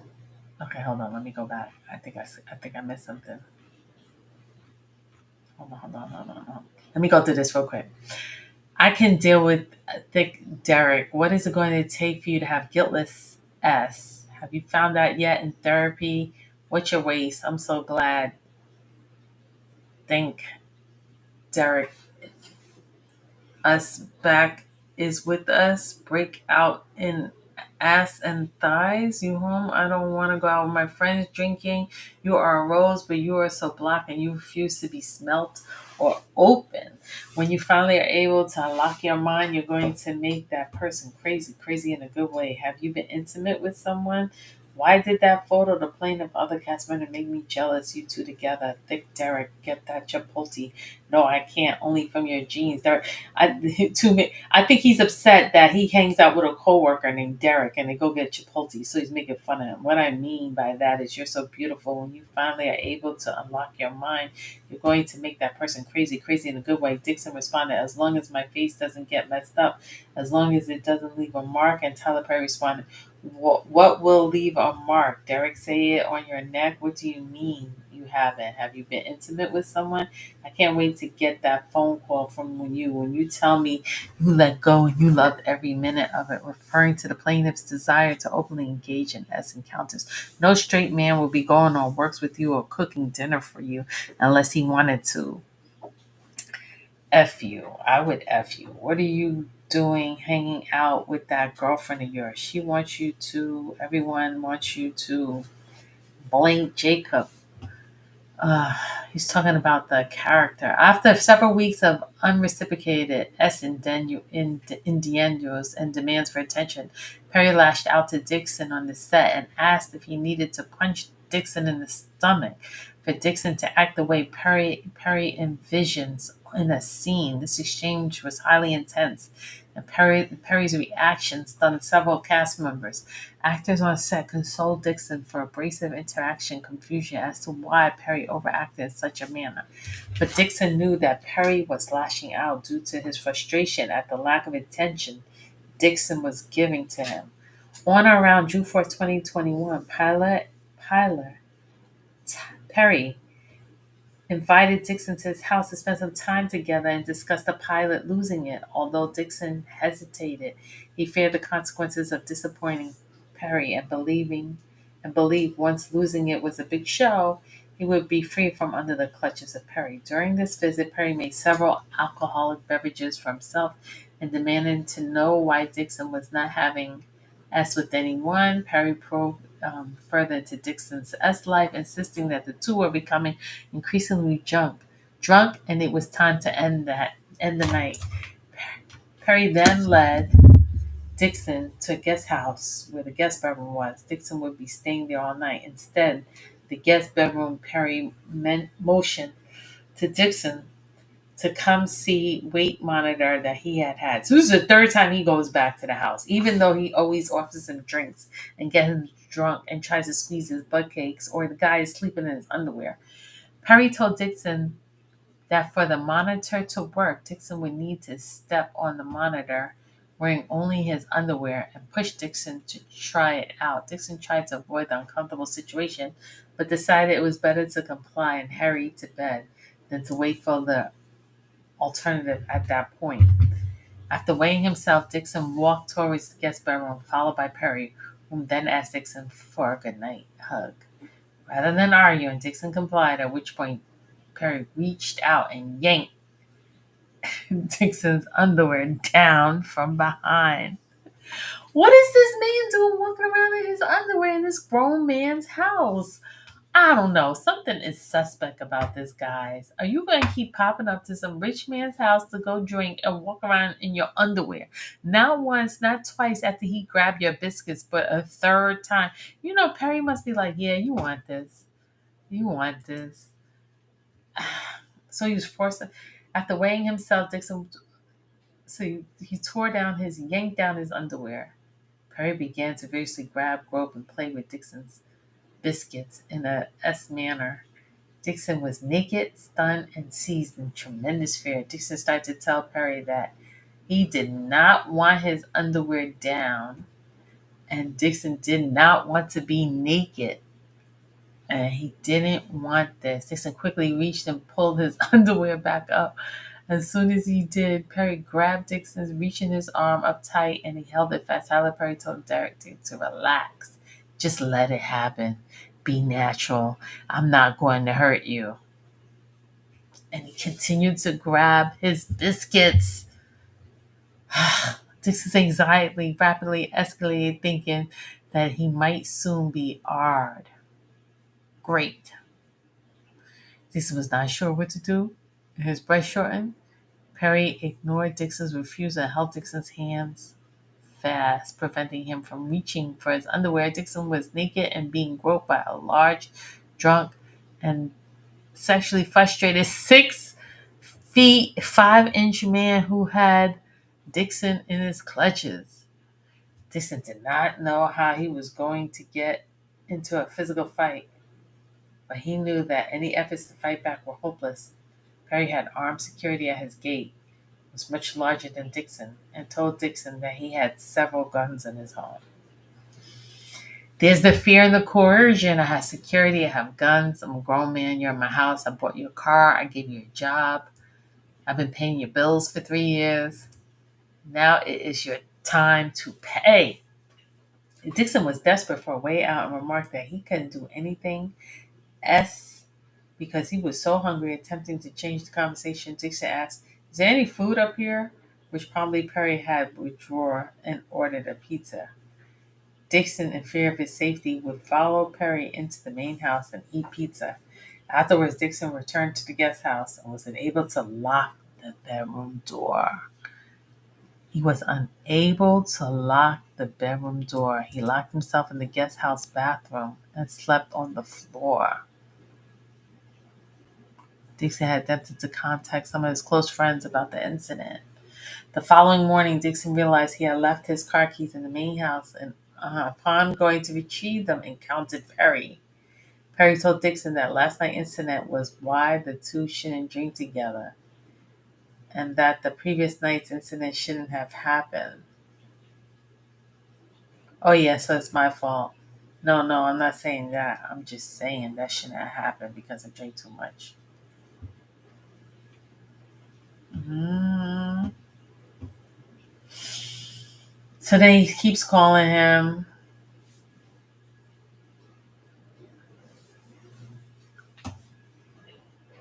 He's telling him his testosterone's up and that he's feeling very horny. You don't like being horny. Oh my God. He invites him to go on a yacht.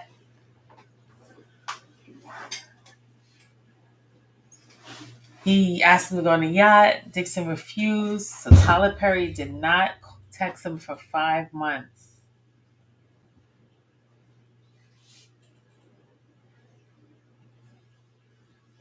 During the 5 months that Dixon didn't hear from Tyler Perry, he started to go to therapy regularly. He suffered from severe depression, anxiety, stomach pains, nausea, resulting in a new prescription for another antidepressant. Dixon was diagnosed with PTSD, and his therapist recommends seeking outpatient treatment, costing upwards $20,000, a price too high for Dixon at the time. He gotta go to the therapist for $20,000, but he's only making $38,000 a year minus taxes. So now he's broke.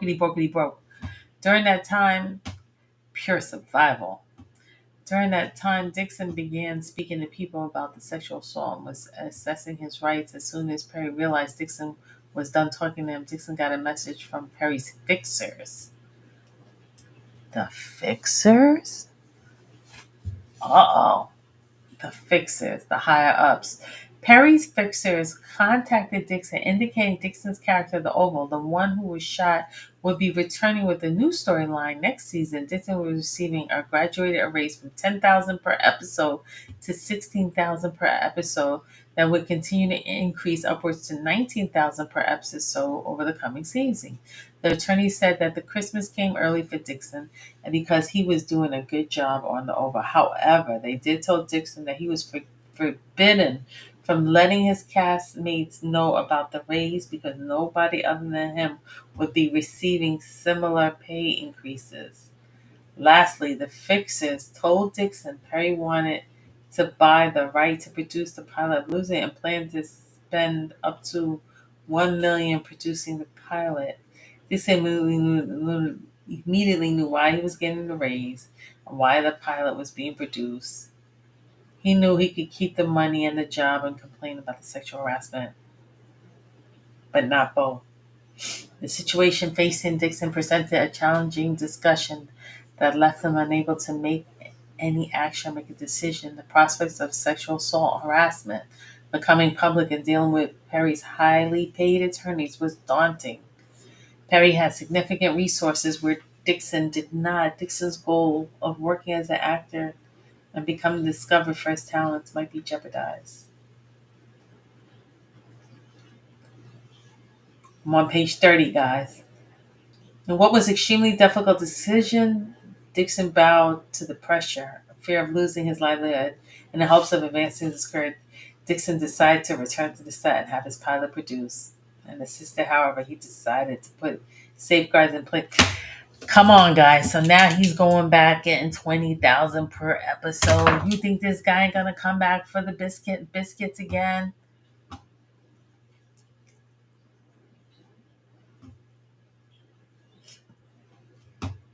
Mm-hmm. Okay, I'm gonna fast forward through some of this. I'm gonna fast forward. Around March 2024, shortly after seeing each other on the set, the older Dixon and Perry began shooting the pilot. Perry called Dixon following the shoot, telling him that the show would net 2 to 3 million per episode and run for 2 seasons guaranteed. Ooh, 3 million per episode.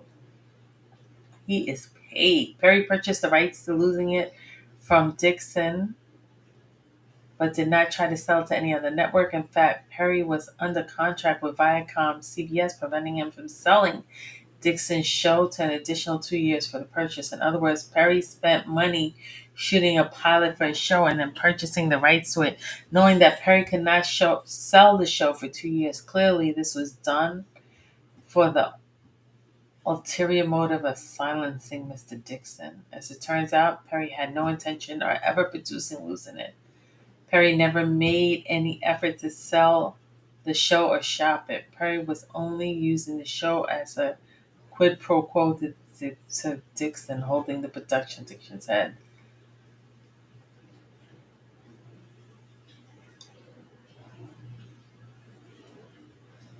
What? On April 9, 2022, so we're 4 years in now, to the surprise, plaintiff received the script for another season of the old Oval, in which the plaintiff character, originally written the grocery store clerk, would play a male prostitute being pursued by a pimp. This character scenes and stories share eerie similarities to Perry's pursuit of Dixon. While it was not surprising that one of Perry's characters would end up this way, the timing of the changes were a very clear message.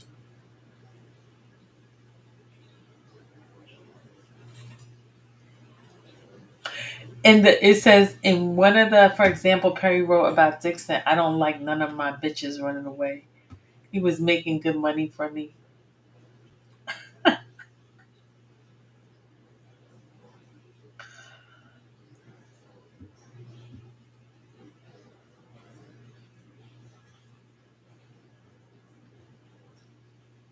There's more text messages, more harassment. This thing is long, guys. Long, long, long. In December 2023, Christian Keys, another actor who worked for Perry prior to Dixon's employment, posted a video on social media of the plaintiffs dealing with abusive success experience with the anonymous blackmail billionaire, which Dixon pieced together that he believes it to be Tyler Perry. Allegedly. He didn't say the name. Was he scared? I mean, if you're going to come out and accuse someone, you got to say the name. You can't be like, well, allegedly, but I don't know, but I can't say the name, but I think it was. Like, he was, I don't know if he was clout chasing. I don't know. He's saying he thinks it was, but he never said the name. Let's see if we can look it up. This link is not clickable. 1 second, guys.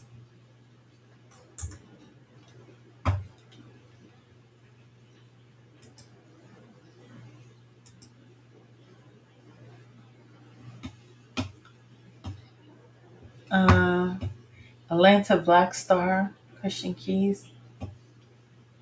Let's try that. 1 second. Let me stop sharing for a minute.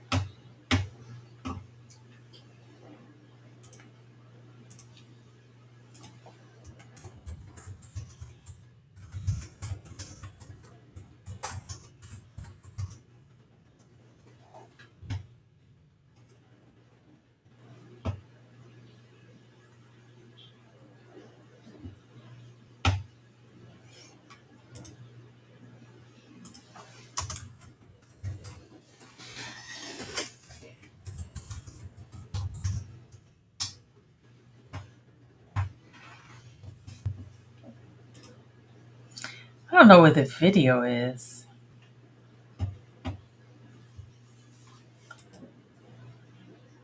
He's saying he was being physically abused by his adopted mother. That's not it. He said a black man. Is this it?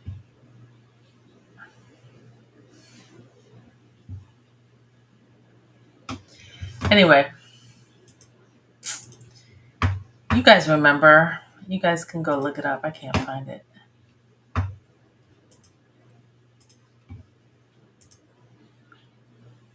You guys know who Christian Keys is. He's playing in Madam. He's in what's the show on Tyler Perry now with Eva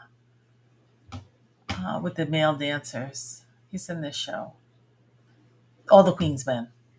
Him. He came forward. Mr. Key's accountant saw that Perry had been engaged in same-sex. He made sexual. He said a black man in Hollywood was, assaulting him allegedly, but he didn't say it was Tyler Perry. But Dixon heard that Mr. Key's accountant saw that Perry had been engaging in the same sexual conduct as other actors, just like interactions described with Keys. Perry would get drunk, climb into Dixon's bed, and start fondling Dixon's buttocks.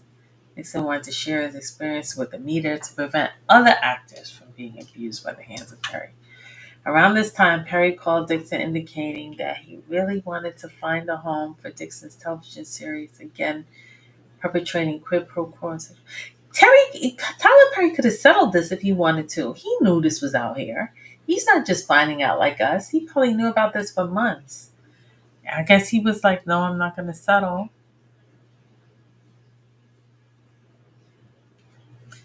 Guys, this is long.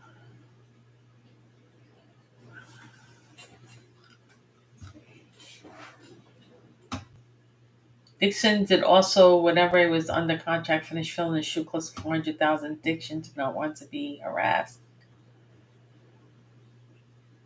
So here are the counts right here. You guys get the point. You guys can just Google the lawsuit, pull it up, read it. It's 46 pages. I probably read half of them. First action, quid pro sexual harassment. That's what he's getting charged with. Work environment harassment. These are the charges. The Ralph Act. Workplace gender violence. The Bain Act. Sexual battery. As assault. Negligent hiring, supervision, and retention of an employee. I don't know how they part ways. Ninth cause of action. I would have to go back and reread it, but this is where we're at, guys. So his damages. He wants $260 million. Law offices of Jonathan Dalsheet. There it is, guys. And that is that. Let me know in the comments what you think. I'll be back with another one. And you guys,